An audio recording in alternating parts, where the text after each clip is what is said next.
Lockdown 1, lockdown 2, lockdown 3, lockdown 4 और lockdown 5 करना पड़ रहा है। अब उसके बाद भी समस्याओं का समाधान नहीं हो पा रहा। तो मतलब हमको लगता है कि ये लॉकडाउन 5 में तो लगभग सारी चीजें तो अब अब ओपन हो चुके हैं, खुल चुकी हैं। तो मतलब क्या इससे मतलब जो भी संक्रमित मरीज हैं, क्या ये बढ़ेंगे कि इसी पे रुक जाएंगे? बिल्कुल संक्रमित मरीजों की संख्या बढ़ेगी। अभी तो एक शहरों तक सीमित था। अब विभिन्न क्षेत्रों से लोग, देश के विभिन्न बड़े बड़े शहरों से, दिल्ली से, बंबई से, गुजरात से, मद्रास से, कलकत्ता से या विभिन्न दर्जनों शहरों से अब जो ग्रामीण क्षेत्रों के तरफ रुख कर दिए हैं हमारे प्रवासी मजदूर, उसमें उन मजदूरों की सही जांच नहीं हो पा रही है, उन मजदूरों का सही देखभाल नहीं हो पा रही है, जिसके कारण प्रतिदिन जो हमारे कोरोना पॉजिटिव मरीज हैं उनकी संख्या बढ़ रही है। अब कितनी मात्रा में बढ़ी है, सरकार सही जांच नहीं कर पा रही है। तो मतलब कि ये जो सर, सर जो आपके अभी मुखिया थी प्रियंका गांधी जी द्वारा लगभग 1000 बसें बाढ़ में भेजी गई थी, मतलब उसको योगी सरकार द्वारा लौटा दिया गया, तो मतलब इसका कब क्या है? ऐसा है कि हमारे पार्टी की राष्ट्रीय महासचिव बहन प्रियंका जी ने एक महत्वपूर्ण फैसला लिया था कि उत्तर प्रदेश के बाहर जितने लोग फंसे हैं, अपने घरों को आना चाहते हैं, उनके लिए सरकार अपने खर्च से, कांग्रेस पार्टी अपने खर्च से 1000 बसों की व्यवस्था की। उसमें कुछ बसों के नंबर गलत थे या नहीं थे, सरकार जांच करती रह गई, अनुमति भी दे दी, लेकिन आज तक उन बसों की परमिशन नहीं दी गई। जब हम अपने खर्चों से उन लोगों को लाने को तैयार है, सरकार का सहयोग कर रहे हैं, इसमें सरकार को बसों की अनुमति देनी चाहिए थी। लेकिन सरकार ने सोचा, कांग्रेस भाजपा के नेताओं ने सोचा कि कांग्रेस की लोकप्रियता बढ़ रही है, उसकी लोकप्रियता को घटाने के लिए लोकप्रियता से घबराकर उन बसों की अनुमति को रोका गया और साथ ही साथ जो हमारे प्रवासी मजदूर हैं आज भी भटक रहे हैं, अपने गंतव्य स्थान पर नहीं पहुंच सके। तो क्या आपको लगता है क्या कि लॉकडाउन 6 लगेगा कि लॉकडाउन 5 पर ही सब कुछ समाप्त हो जाएगा?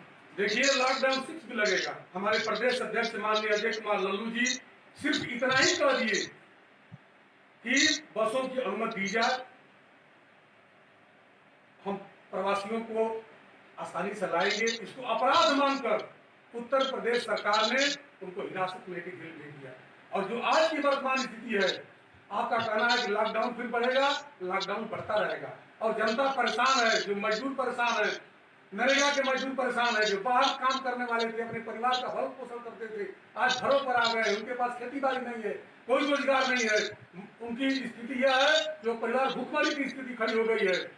और इस तरह कर्मचारियों के भी जो महंगाई वेतन ये घटा रहे हैं, ये लोकतंत्र के खिलाफ है और सरकार को जो है इस पर कड़ा से कड़ा फैसला लेके प्रवासी मजदूरों के खातों में, जो गांव में रहने वाले हैं उनके खातों में 10,000 रुपए, 15,000 रुपए देना चाहिए और कम से कम 6-7 महीने तक 7,000, 7,500 रुपया उनके खातों में भेजना चाहिए, जिससे कि इस लॉकडाउन में वो अपने परिवार का भरण पोषण कर सकें और देश की आर्थिक व्यवस्था चलाने से रोका जा सके। सर आपका एक अंतिम सवाल है, सर आप एक शिक्षक भी हैं, तो शिक्षक के नाते आपको क्या लगता है कि मतलब अभी शिक्षा बोले तो विद्यालय स्टार्ट नहीं और अबकारी विभाग को खोला गया, तो आपको मतलब कि क्या लगता है कि मतलब देश में शिक्षा से जरूरी अबकारी है? देखिए, एक समस्या खड़ा हुई देश में कि लोग भूखे मर रहे हैं कि पीने से मर रहे हैं। जब सरकार ने शराब की दुकानों को खोला तो ऐसा लगा कि लोग भूखों से नहीं मर रहे हैं बल्कि पीने से मर रहे हैं। सरकार को क्या जरूरत थी? जब देश की रेलवे बंद है, हवाई सेवा बंद है, बसें बंद है, फैक्ट्रियां बंद है, कल कारखाने बंद है, सारे काम आपने रोक दिया, तो शराब की दुकानों को खोलने की जरूरत क्या थी?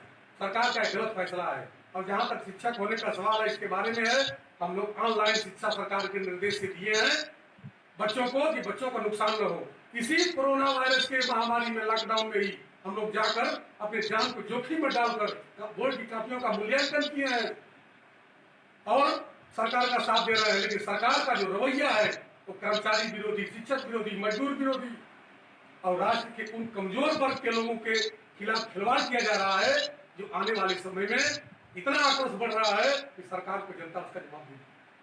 ठीक सर, धन्यवाद।